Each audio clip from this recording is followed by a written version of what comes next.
जो खाली रेगिस्तान था ना, उसमें ना आगे की ओर 3 ठो ओरिजिनल माइंस को लगा दिया, और जो खाना खाने वाला टिफिन होता है ना, 4 खंडे वाला, ऐसे उस टिफिन को इन लोगों ने रातों रात ना बिछा दिया, ऐसे लाइन से। देखिए लाइन से पाकिस्तान की टैंक आई तो शुरुआत में तो भैया ओरिजिनल माइंस था, धड़ाम से लगा, पाकिस्तान की टैंक उड़ गई। पाकिस्तान का एक टैंक उड़ा, फिर दूसरा उड़ा, तीसरा उड़ा, पाकिस्तानी एकदम डर गए सब। ब्रिगेडियर तारिक मीर कहे कि भैया यहाँ तो माइंस लगा के रखा है इन लोगों ने, एक काम करो इंजीनियरों को बुलाओ, पूरा माइंस निकालो। अब ब्रिगेडियर जो हमारे मेजर कुलदीप सिंह थे, ये जानते थे कि बाबू अगर हम तुमको रात भर रोक दिए ना तो सुबह हमारी एयरफोर्स आएगी, तुमको जिंदा नहीं छोड़ेगी। इसलिए इन्होंने पूरा टिफिन बिछाया था। इन पाकिस्तानियों ने 6 घंटे लगा दी उनको निकालने में। इंजीनियर आते थे तो डर के मारे टिफिन निकालते थे, अरे बाप रे बाप, और टिफिन में तो ईंटा पत्थर भर देते थे और डर के ले जाते, अरे भागो भागो भागो, माइन से माइन से। इसको लगाते लगाते इन लोगों ने पूरा 3 बज गया। 3 बजे इनको पूरा सन्नाटा दिखा कि भैया ये तो टिफिन है, ये रेगिस्तान में ये तो टिफिन है। अब उन्होंने कहा कि आदेश दिया कि हमला करो, तो कुलदीप सिंह जो थे चांदपुरी, उन्होंने बालू के बीच में ऐसे गड्ढे बना रखे थे और अपने फौजियों को ना 2 किलोमीटर एरिया में बिछा दिया था, एक उधर एक इधर एक इधर, तो चारों ओर से फायरिंग होती थी। पाकिस्तानियों को लगी ना कि भैया हमको गलत इंफॉर्मेशन मिल गया है। 120 गो मिल के ऐसे थोड़े मारेगा सब, सोच लो उधर से गोली इधर से गोली, धड़ाधड़ बम गोला सब चल रहा है यहाँ पर। इतना भयानक कहीं कोई 120 आदमी मिल के ऐसे मारता है? नहीं भाई, इतना भयानक सुनसान एरिया में कहां से कौन मार रहा है, एकदम तबाही मचा दिया। कुलदीप सिंह चांदपुरी ने क्या तबाही मचाया था आप देखना चाहते हैं तो देखिए उन लोगों ने क्या तबाही मचाया था। ये है पाकिस्तान का टैंक, ये धज्जी उड़ गया था टैंक का, थुथुर तूर दिया इसका यहाँ पे। ये देखिए टैंक का, पाकिस्तानी देख रहे हैं कि भैया सब चक्का उक्का फेंका गया। बताइए ये चांदपुरी साहब को ऐसा करना चाहिए? ये कोई वीडियो गेम खेल रहे हैं? मार के धज्जी उड़ा दिया। पाकिस्तान बच्चा है, अपने बच्चा है, बिगड़ गया, आराम से मारिए। ऐसे एकदम धज्जी उड़ा दिए हैं बेचारा सबको। पाकिस्तान के टैंक को धज्जी उड़ा के उस पर भारतीय सैनिक खड़ा होकर फोटो खिंचवा रहा था। फोटो खींच, उस समय सेल्फी नहीं था ना, आगे से फोटो खींचना, फोटो खींच यहाँ पे। आने वाली पीढ़ियों को ये प्रेरणा देगी। बताइए इतना सुंदर गाड़ी लेके आया था पाकिस्तान मारने के लिए, हाँ बेचारा ऐसे मारा जाता है, डिस्ट्रॉयड। अरे ब्रिगेड मेजर साहब आप भी, बच्चा है, बच्चा को थोड़ा आराम से मारिए। देखिए इसका थोबड़ा बिगाड़ दिया गाड़ी का, थोड़ा सा रोस्ट कर दिया। ऐसे नहीं मारना चाहिए, लेकिन क्या कीजिएगा, बच्चा बिगड़ जाता है तो धोना ही पड़ता है। ये हाल कर दिया रात भर में। सोचिए रात में इतना बुरा मारा, दिन में दिखता तो पूछ डाल रहा पूरा। एकदम भयानक तबाही मचा दिया मेजर कुलदीप सिंह चांदपुरी ने। इनके आगे कौन खड़े थे? ब्रिगेडियर पाकिस्तान के ब्रिगेडियर साहब को कहने लगी भैया ये तो बहुत बुरा मार रहा है सब।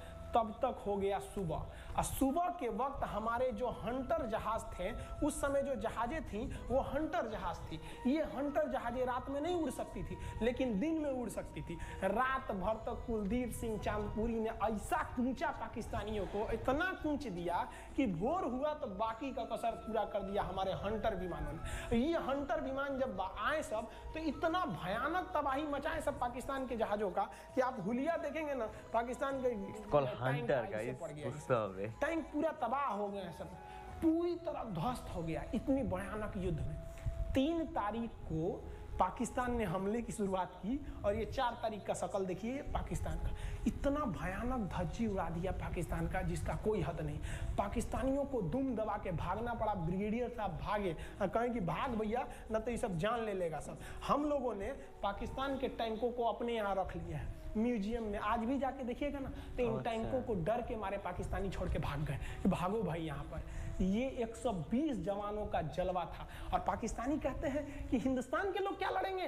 अरे भैया हम चीन पे वीडियो बनाए थे, आप पे नहीं बनाए थे, जो आप लोग हम लोग को बोल रहे थे कि पाकिस्तान हिंदुस्तानियों की औकात नहीं। देखिए अभी हम आपको औकात दिखाते हैं आपकी। ये आपका टैंक है, आके ले जाइए, हिम्मत है तो लेके जाके दिखाइए यहाँ पर। हाल तो ये हो गया था ना कि हम लोगों ने जो पाकिस्तानियों की जान ली थी ना, डर के मारे वो लाश उठाने नहीं आए थे, लाश को गिद्ध खा गए थे सब। हम लोग बोल रहे थे कि भैया हम गोली नहीं चलाएंगे, लाश लेके चल जाओ। हम नहीं जाएंगे, तुम लोग रेगिस्तान को कब्रिस्तान बना दिए हो। रेगिस्तान को कब्रिस्तान हम लोग हमला करने आए थे, शुरुआत तो तुमने किया था यहाँ, राइट। तो ये गिद्ध खाए थे सब, सफाई उफाई का काम ये किए थे सब। अब पाकिस्तान हम लोग को धमकी देता है। आज भी वो नहीं सुधरे हैं। आज भी हमने जो चाइना पे वीडियो बनाया था उस पर वो हमको धमकी देता है कि भारत की आर्मी कुछ नहीं कर सकती। अरे भैया आप सोचिएगा भी मत, अभी के समय में तो मत सोचिएगा। जानते हैं क्यों? देख लीजिए इधर भाई ऑलरेडी तो दिसे अभी कौन बैठा है भारत में, समझ में आ रहा है? आप लोग तो पहले पाकिस्तान वाले लोग इस बात पर रिसर्च कीजिए, इनमें ज्यादा खतरनाक कौन है आपके लिए। हमको तो यही ज्यादा खतरनाक सेम समझ में आया आप लोग को? तो अभी देखिए ध्यान से, यहाँ पर पाकिस्तान ने जो हार हुई थी लोंगे वाले, ये हार में जाम दे दूंगी राइट, और पाकिस्तान का पूरा मनोबल टूट गया कि ससुरा 120 गो मिल के ऐसे कैसे धो दिया सब। बताइए इतना भयानक धोया जाता है। तो ये शुरुआत तो इन्होंने किया 3 तारीख को, 4 तारीख को हमने धो दिया। अब बचा नेवी कही कि भैया आर्मी को मौका दिए, एयरफोर्स को मौका दिए, रात में आर्मी धोई, सुबह में एयरफोर्स धोई, हम नहीं धोएंगे क्या? हम भी धोएंगे। नेवी कब पहुंची? 5 दिसंबर 1971 को कराची पहुंच गई। अच्छा। और कराची में जब पहुंची ना तो कराची को तबाह कर दिया। इतना भयानक बम्बार्डमेंट किया कराची पर कि कई दिन तक कराची बंदरगाह पर आग लगा था। और कराची बंदरगाह को तो उन्होंने ऐसा धज्जी उड़ाया जिसे लग रहा था सिंधु सभ्यता बना दिया उनको। तो पाकिस्तान की, पश्चिमी पाकिस्तान का कमर टूट गया। पाकिस्तान वालों ने कहा कि ससुरा सब बोल रहा था सब कि हम इधर डिफेंसिव है, यानी ज्यादा हमला नहीं करेंगे, ज्यादा हमला इधर करेंगे। ससुरा इधर कैसे मार रहा होगा सब, अभी इधर भी बताते हैं कैसे मारा सब। ये कराची पहुंच गया, आप देखेंगे क्या हाल किया था सब कराची पे। कराची में जब मारा गया था ना इन पाकिस्तानियों को, तो ये पाकिस्तानी भाग गए थे सब ग्वादर में। ये ग्वादर भाग गए, अभी इनसे ग्वादर भी जाने वाला है, पूरा राज्य चला जाएगा इनसे, बलूचिस्तान। छुप के गए थे लोग ग्वादर बंदरगाह पे। अगर हम झूठ बोल रहे हो तो आप खुद पता कीजिएगा अपने यहाँ के इतिहास में भाई, हिंदुस्तान। ये ग्वादर बंदरगाह पे छुप गए थे सब। आप देखिए कराची का क्या हाल हुआ था उस समय, हमारे एयर नेवी ने क्या हाल किया था। पाकिस्तान का जितना जहाज बस मिल जाए कि भैया ये जहाज किसका है, तो भैया जब पता चले कि भैया ये जहाज पाकिस्तान का है, ये हाल हो जा रहा था जहाज का। यहाँ देख लीजिए इनका पूरा ध्वस्त। भैया ऐसे मारा जाता है। अरे भाई बच्चा को बच्चा की तरह मारना चाहिए। इंडिया की नेवी ने भी हद कर दिया। बताइए इस तरह मारा जाता है। हाँ यहाँ देख लीजिए पूरा का पूरा धज्जी उड़ा दिया इन लोगों को। अरे भाई बच्चा है, बिगड़ गया है तो थोड़ा सा आराम से न मारिएगा, कि देख रहे हैं इस तरह से मारा पूरा पाकिस्तान के। कराची बंदरगाह उड़ गया। तो पाकिस्तान का तो पूरा का पूरा धज्जी उड़ा दिया। अभी शुरुआत हुए युद्ध के केवल 2 दिन हुए हैं। आप दिल थाम के रखिए, अभी युद्ध लंबा चलने वाला है। 3 दिसंबर को स्टार्ट किए, 4 दिसंबर को हम लोग लोंगे वाला धो दिए, अब 5 दिसंबर को कराची। अब पाकिस्तान ने ना भारतीयों को तबाह करने के लिए, भारत का सबसे खतरनाक जहाज था INS विक्रांत। INS विक्रांत को बर्बाद करने के लिए ना इसने यहाँ से भेज दिया INS PNS गाजी को। गाजी एक पनडुब्बी थी, उसको आदेश दिया गया कि जाके मार के आओ। किसको? विक्रांत को। क्योंकि अगर विक्रांत जहाज डूब जाता तो वाकई उस समय हमको युद्ध जीतने में बहुत दिक्कत आ जाती। तो ये गाजी कैसे डूबा, इसको हम लोग एगो खराब जहाज से मार दिए। तब इधर समझते हैं कि जब उधर इतना भयानक धोए तो इधर कितना बुरा धोए होंगे, इसको बारे में हम लोग समझते हैं। भारतीय सेना अब पूरब की ओर क्या क्या काम की, इसको ध्यान से समझें। ये मुक्ति वाहिनी जो थी बांग्लादेश की, वो अंदर ही पाकिस्तानी फौजियों को मार रही थी गली कुची में दौड़ा दौड़ा के, क्योंकि इन पाकिस्तानी फौजियों ने वहां पर रेप किया, मर्डर किया। और इनका साथ दे रही थी इधर से हमारी इंडियन आर्मी और ऊपर से हमारा एयरफोर्स। ये तबाह कर दिए थे, इनको भागने के लिए भी जगह नहीं था। और इसी में इनका सबसे बड़ा सरदर्द बन गया इंडियन नेवी, क्योंकि इनको जो मदद थी, देखिए ये पूर्वी पाकिस्तान है, इनको मदद जब भी मिलेगी तो इधर से ही मिलेगा। अब बताइए यहाँ से तो कोई जाएगा नहीं, बेवकूफ भी नहीं होगा जो इधर से मदद करने जाएगा। रास्ते में ही एयरफोर्स मार के गिरा देती थी, ट्रक वगैरह जाएगा नहीं। तो नेवी से ये इन लोग मदद देते थे। भैया यहाँ पे जो इनके फौजी लड़ रहे थे उनको खाना पीना भी खत्म हो गया था। अब इनको बर्बाद कर दिया भारत। INS विक्रांत, INS विक्रांत उस समय का बहुत बड़ा जहाज था इस साउथ एशिया के देशों का। और यहाँ से उस इतना बड़ा जहाज था कि उसके ऊपर से लड़ाकू जहाजें उड़ती थी। वो एयरफोर्स यहाँ से भी बम मारता था, मिसाइलें मारता था, ऊपर से लड़ाकू जहाजें और हेलीकॉप्टर छोड़ देता था, जो ताकि मुक्ति वाहिनी को कोई दिक्कत ना आए। मुक्ति वाहिनी मारती थी और आर्मी पूरी तरह से उसने यहाँ से हमारा विक्रांत ने चटगांव बंदरगाह को तबाह कर दिया। अब बांग्लादेश का देखिएगा वर्तमान में, उस समय तो पूर्वी पाकिस्तान था, ये चटगांव उस समय पाकिस्तानी आर्मी नेवी का एक बहुत बड़ा केंद्र था। इधर हम लोग ने उड़ा दिया कराची, इधर उड़ा दिया हम लोग ने चटगांव। अब मुक्ति वाहिनी को कोई खास दिक्कत नहीं आ रहा था। अब पाकिस्तान ने कहा कि हर हाल में इस विक्रांत को बर्बाद करो। देखिए ये विक्रांत है, विक्रांत जहाज जो था इस पे से इसके ऊपर देखिए आपको लड़ाकू जहाजें दिखेंगे। PNS गाजी को क्या आदेश दिया गया था भाई कि तुमको जाना है और इस विक्रांत को बंगाल की खाड़ी में जाने के बाद इसी में डुबा देना है।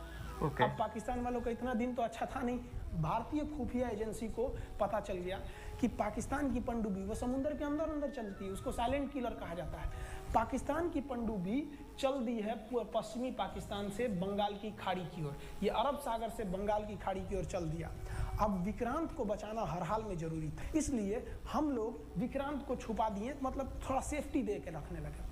और इस पीएनएस गाजी जो था, आप पीएनएस गाजी को देखेंगे, पीएनएस का मतलब था पाकिस्तानी नेवल शिप, पीएनएस गाजी, ये मारने आ गया किसको? विक्रांत को। इस पीएनएस गाजी को अगर कोई मार के डुबा सकता था तो वो था आईएनएस राजपूत। लेकिन ये जो आईएनएस राजपूत आप इमेज में देख रहे हैं, ये उस समय समस्या क्या था इस आईएनएस राजपूत के साथ कि इसके इंजन में कुछ खराबी आ गई थी और ये बिगड़ गया था, और बिगड़ के इसको विशाखापट्टनम पे बनाया जा रहा था, रिपेयर किया जा रहा था, इंजन ही गड़बड़ हो गया। तो भारतीयों का यहीं पे दिमाग काम आया। भारतीयों ने सोचा क्यों ना हम पीएनएस गाजी को खुद बुला के लाएं, कहां पर? विशाखापट्टनम पे। तो लोगों ने कहा कि भैया ये आएगा विशाखापट्टनम में, क्या आईएनएस राजपूत हमको मार दो? कहा कि नहीं, देखिए कैसे आएगा। भारतीयों को पता था कि हिंदुस्तान में पाकिस्तानियों के कुछ न कुछ जासूस होंगे और वो पाकिस्तान को पल पल की खबर दे रहे होंगे। भारतीयों ने क्या किया, आईएनएस विक्रांत के जितने भी अधिकारी थे उनसे कहा कि आप लोग अपने अपने घर फोन कीजिए कि हम विशाखापट्टनम आ रहे हैं, तुम लोग हमको छुट्टी मिला है, विशाखापट्टनम में 10 दिन रुकेंगे, हमारे लिए तुम लोग खाना पीना अच्छा से बनाओ। लड़कों से उन लोगों को खबर पिला दिया। विशाखापट्टनम में जितने मछुआरे थे उनको कहा गया कि आप लोग हट जाइए, बहुत बड़ा जहाज आने वाला है, बहुत बड़ा जहाज विक्रांत आ रहा है, यहाँ पे आप लोग खाली कर दीजिए, आईएनएस विक्रांत आ रहा है। यहाँ पर क्या किया गया, ऑर्डर दिया गया, बहुत सारे फल, सब्जी, अंडा, ब्रेड, कि भैया ये इतने बड़े जहाज के लिए जा रहा है, 6 महीने का खाना चाहिए। ये खबर आग की तरफ फैल गई पाकिस्तानियों को। अब पाकिस्तान में खबर लग गई कि भैया आईएनएस विक्रांत यहाँ नहीं है, आईएनएस विक्रांत विशाखापट्टनम पे है। अरे बकलो आप, विशाखापट्टनम पर पीएनएस गाजी की मौत यमराज इंतजार कर रहा था, आईएनएस राजपूत। ये गधा जो था पीएनएस गाजी, ये मुड़ गया किधर की ओर? विशाखापट्टनम की ओर। और विशाखापट्टनम पर चुपचाप शांति से खड़ा हुआ जहाज आईएनएस राजपूत इंतजार कर रहा था, तो पानी के अंदर अंदर आओ। ये अभी बाहर निकला हुआ है, पानी के अंदर रहती है। और आईएनएस राजपूत देखा कि ये आ रहे हैं, वो आईएनएस राजपूत को मारता कि इससे पहले ही आईएनएस राजपूत मार के तबाह कर दिया पीएनएस गाजी को। अच्छा। पीएनएस गाजी पर को डूबने के बाद पाकिस्तान को बहुत बड़ा सदमा लग गया। पाकिस्तान को यह एहसास हो गया कि अब हम कभी नहीं जीत सकते हैं, क्योंकि ये पीएनएस गाजी अमेरिका से खरीदा हुआ एक बहुत ही शक्तिशाली पनडुब्बी थी जिसे कोई डुबा नहीं सकता था। और हम लोगों ने उसको इस जहाज से डुबाया जो जहाज खराब हो चुका था, जिसका इंजन खराब था। भारतीय सेना का मोराल पूरे 7वें आसमान पर था और पाकिस्तानी दिन पर दिन बर्बाद हो रहे थे। अब पाकिस्तानियों को लगा अब क्या करेंगे, तो पाकिस्तानियों ने अमेरिका में फोन किया, भैया आप कुछ कीजिए। तो अमेरिका ने ना यूएनओ में मुद्दा उठा दिया, यूनाइटेड नेशन ऑर्गेनाइजेशन, इसकी जो सिक्योरिटी काउंसिल है, सुरक्षा परिषद, इसने कह दिया पूर्वी पाकिस्तान पर जुल्म कर रहा है, मार रहा है। तो रसिया उस समय हमारा साथ दिया, कहा कि तू देर जानता है जुल्म कर रहा है, भारत जो कर रहा है सही कर रहा है, हम इस प्रस्ताव के खिलाफ में वीटो करते हैं। वीटो अगर कोई देश, 5 देश को वीटो है, इस पर अलग चर्चा करेंगे, अगर किसी ने वीटो कर दिया तो वो प्रस्ताव रद्द हो जाता है। तो पाकिस्तान की एक और उम्मीद यहाँ पर अपना दम तोड़ दी। अब पाकिस्तान कहा अमेरिका से कि भैया आप ही हमको बचा लीजिए। तो अमेरिका ना पाकिस्तान की ओर से भारत पर हमला करने के लिए अपना सबसे खतरनाक जहाज भेज दिया, 7वां बेड़ा। देखेंगे 7वां बेड़ा को, अगर इतना भयानक था 7वां बेड़ा ये अमेरिका का साथ अकेले चलता ही नहीं था, इतनी पूरी फौज के साथ, नेवी के साथ चलता था। ये किस लिए आया था? विक्रांत को डुबाने के लिए। और इसका साइज विक्रांत से डबल था, इसके आगे विक्रांत नहीं टिक पाता।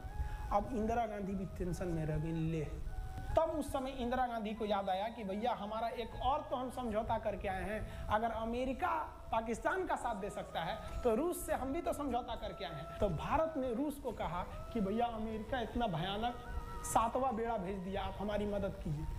तो रूस ने कहा टेंशन क्या लेते हो, देखो हम बोलते हैं। रूस ने परमाणु पनडुब्बी भेज दी और रूस ने अपना 40वां बेड़ा भेज दिया। आप देखेंगे ये रूस का 40वां बेड़ा है, ये अपने भारी भरकम जहाजों के पूरे ग्रुप के साथ चल दिया कहा कि चल भैया देखते तुमको कौन मारेगा भारत को, और अमेरिका को सीधा कह दिया कि भैया विक्रांत पर अगर आपने हमला किया तो ये हमला हम रूस पर हमला मान लेंगे। यहाँ पर खड़ा था भारत का विक्रांत और उसकी सपोर्ट में खड़ा था रूस का 40वां बेड़ा, और रूस ने यमन से अपनी एयरफोर्स को भी कह दिया था कि भैया तुम भारत की देखभाल करना। तो भारत की सुरक्षा के लिए इतने लोग, और अमेरिका अपना 7वां बेड़ा लेके यहाँ मुंह देख रहा था, और ब्रिटेन ने भी अपने ईगल नाम के बेड़ा को भी भेज दिया था। तो ये 2 लोग हमारे खिलाफ आ गए थे लड़ने के लिए। कितना, अब बताइए, हम लोग बांग्लादेश की भलाई सोच रहे थे, और अमेरिका का 7वां बेड़ा और रूस का ब्रिटेन का ईगल हम लोग के खिलाफ था, और हमारा अपना विक्रांत और रूस की एयरफोर्स और उसकी 40वां बेड़ा हमारे साथ थी।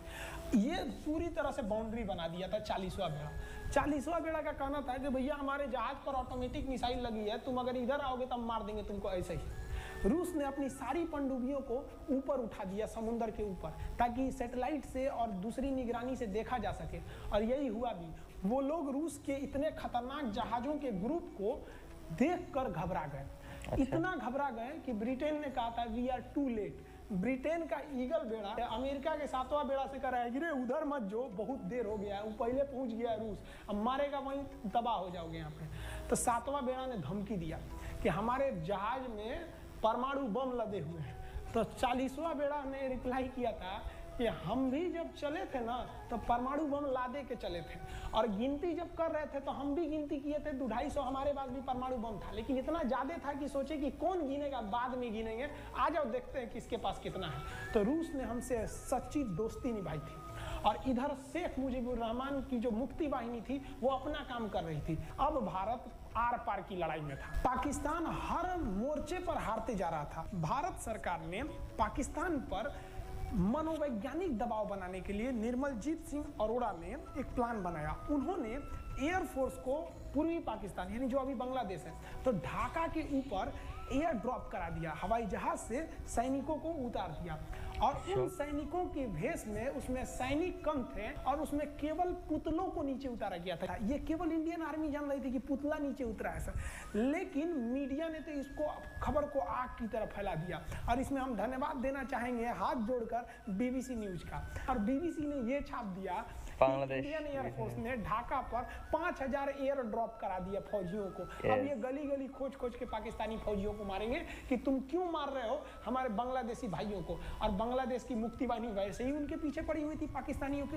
अब पाकिस्तानियों का पूरा मनोबल टूट गया, पाकिस्तानी गली गली छुप गए सब। सोचिए, ये पुतला से डर जा रहे थे सब, रियलिटी में ये फौजी ने पुतला गिराया गया था एयर ड्रॉप करके। अब वो लोग डर के मारे भाग गए यहाँ पर। अब एयरफोर्स ने देखा कि उसकी ये छोटे से वैज्ञानिक दबाव का इतना खतरनाक असर पड़ा है। एयरफोर्स ने कहा कि अब एक काम करते हैं, अब आर पार को अब ठोक डालते हैं पाकिस्तान को, अब जो होगा सो देखा जाएगा। एयरफोर्स ने बांग्लादेश के जो गवर्नर थे उनके घर पे हमला कर दिया। अब वो घर में नहीं थे, वो तो बच गए। बचने के बाद डर क्या होता है, देखिए डर किसको कहा जाता है। जो उनके गवर्नर हाउस थे AH मलिक, इन्होंने त्याग पत्र दे दिया, भैया जिंदगी रहेगी तो बहुत नौकरी करेंगे, डर के मारे त्याग पत्र दे दिया। सोचिए, गवर्नर, क्योंकि पाकिस्तान का एक राज्य ही तो था पूर्वी पाकिस्तान, जैसे हमारा एक राज्य है उत्तर प्रदेश, बिहार, महाराष्ट्र, वहाँ पे भी गवर्नर होते हैं ना, संवैधानिक हिसाब से गवर्नर मालिक होता है उस जगह का।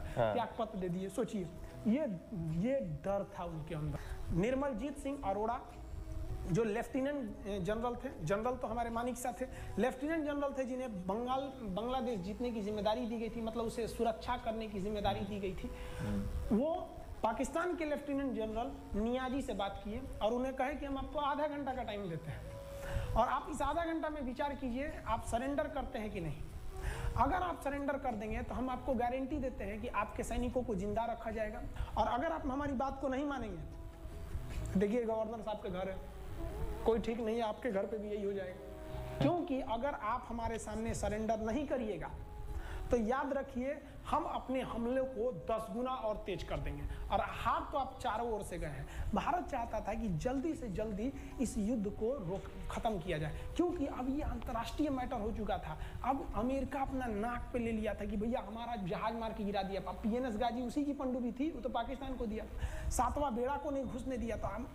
अमेरिका की किरकिरी हो रही थी, ब्रिटेन के ईगल को घुसने नहीं दिया, उसकी किरकिरी हो रही थी। अब भारत को उस समय लोग कहते कि ये गरीब देश है, अभी अभी आज़ाद हुआ है। 1971 में हमारी यही हाल थी और सारे लोग कह रहे थे, हम उसको गरीब समझ रहे थे, रुआ के रख दिया अमेरिका को, हर जगह धो दिया पाकिस्तान को। अब बेचारे नियाजी क्या कर सके। नियाजी को आधे घंटे का टाइम दिया गया। 16 दिसंबर 1971, याद रखिएगा दिन, 16 दिसंबर 1971। ये हमारे इतिहास का 13 दिन के युद्ध में हमने पाकिस्तान को धूल चटा दिया, क्योंकि 3 दिसंबर को पाकिस्तान ने युद्ध स्टार्ट किया था और 16 दिसंबर को हम लोगों ने जनरल नियाजी से आत्मसमर्पण करवा लिया। और आत्मसमर्पण आप देखना चाहेंगे जनरल नियाजी का, जनरल नियाजी इन्होंने हमारे लेफ्टिनेंट जनरल निर्मलजीत सिंह अरोड़ा के सामने आत्मसमर्पण साइन किया। साइन करने के बाद बांग्लादेश के ढाका रेस कोर्स में इन्होंने साइन किया और इनकी आंखों में आंसू था। एक देश के सेनापति के लिए इससे शर्म की बात क्या है, जो गिनीज बुक में नाम रिकॉर्ड करा दिया। गिनीज बुक में कैसे? देखिए, पाकिस्तान के लोग हम चाइना के वीडियो बनाए थे, उस पर कमेंट कर रहे थे कि इंडियन आर्मी कुछ नहीं कर सकती। देखो, बांग्लादेश तुम्हारी बहादुरी का जीता जागता उदाहरण है। तुम्हारे यहाँ का 93,000 फौज, सोचिए 93,000 सैनिक पूरी दुनिया में आज तक आत्मसमर्पण नहीं किया।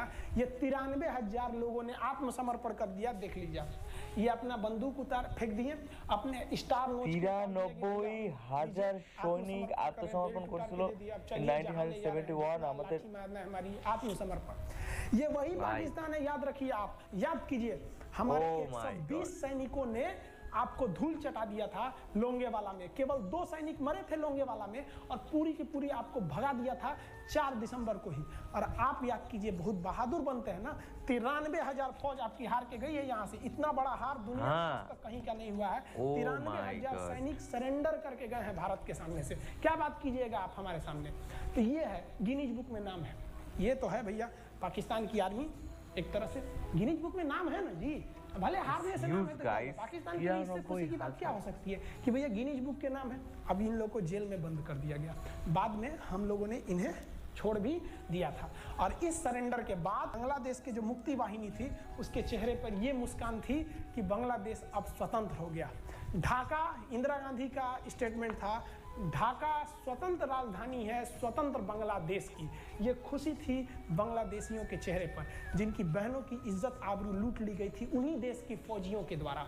जिनके ये जो नियाजी थे, जब इन्हें लेफ्टिनेंट गवर्नर बना के भेजा गया था बांग्लादेश में, तो ये नहीं पूछे थे कि बांग्लादेश का स्थिति क्या है। ये पूछे थे कि जिन लड़कियों का रेप हुआ है वो कहाँ है, सब दिखाओ तो, मतलब ये भी जाके करेंगे। ये हाल था। ये इनके चेहरे पर मुस्कुराहट थी। बाद फिर मुजीबुर रहमान को पाकिस्तान से स्वतंत्र कराया गया। भारत ने जो अपना वादा किया था कि शेख मुजीबुर रहमान को स्वतंत्र करेंगे, बांग्लादेश को स्वतंत्रता दिलाएंगे, उनके अधिकारों के लिए लड़ेंगे, भारत ने अपने वादा को पूरा किया।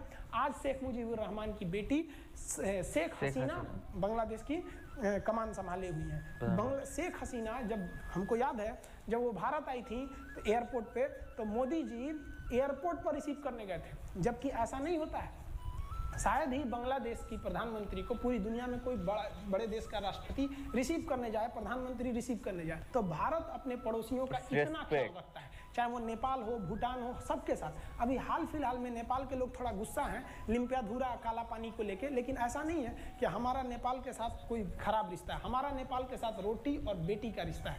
बांग्लादेशियों के साथ हमारा बहुत ही अच्छा संबंध रहा है। आज हमारे बांग्लादेश के साथ बहुत ही मधुर संबंध है। और बांग्लादेश को जो पाकिस्तान के लोग कहते थे ये किसी काम लायक नहीं है, ये वाले भाई लोग पाकिस्तान से आगे निकल गए। आज इनका मलमल का कपड़ा, जूट और पाम ऑयल पूरी दुनिया में फेमस है। जहाजों की मरम्मत में, मतलब जहाज के रिपेयरिंग में बहुत आगे निकले हैं बांग्लादेश के लोग। आई होप आप समझ गए होंगे। इस युद्ध के बाद अगर भारत चाहता तो भारत पाकिस्तान के पश्चिमी भाग को भी कब्जा कर लेता, क्योंकि यहाँ तो हम लोग हराए ही थे। उनके 93,000 फौज तो हम लोग जिंदा पकड़ लिए थे। हम उन्हीं को कह देते बंदूक लगा के कि कश्मीर खाली करो, हमारा यहाँ से वापस जाओ। लेकिन बावजूद हमने इंसानियत दिखाई थी पाकिस्तान के ऊपर। इसका बदला पाकिस्तान ने हमें क्या दिया पता है? 26/11 हम संसद भवन पर अटैक, तो कभी अमृतसर में अटैक, कभी मुंबई में बम ब्लास्ट, कभी 26/11 का हमला, ये सब हुआ। हम चाहते तो उस वक्त भी जीत सकते थे। ये पाकिस्तान वाले आप जो कहते हैं कि हम बहुत बहादुर हैं, भारतीय सेना हमारा क्या कर सकती है, तो भारतीय सेना की रहमो करम पर आप लोग जिंदा थे, वरना 1972 में ये जो सेना थी ना 71 में, आप लोग को कहीं का नहीं छोड़ती। आप हिंदुस्तान के व्यूवर्स आप लोगों से भी कहते हैं कि एक लाइक तो बनता है इस सैनिकों के लिए, हमारे लिए नहीं, हमारे इस चैनल के लिए। कभी नहीं कहेंगे कि खान जी असीसा सेंटर चैनल को आप सब्सक्राइब करिए, लाइक करिए, हम ये कभी नहीं कहते हैं। No, I'm telling, please go and subscribe Sarka YouTube channel, please. Original video link in description. Please go and visit and subscribe our YouTube channel. Pakistan इस पर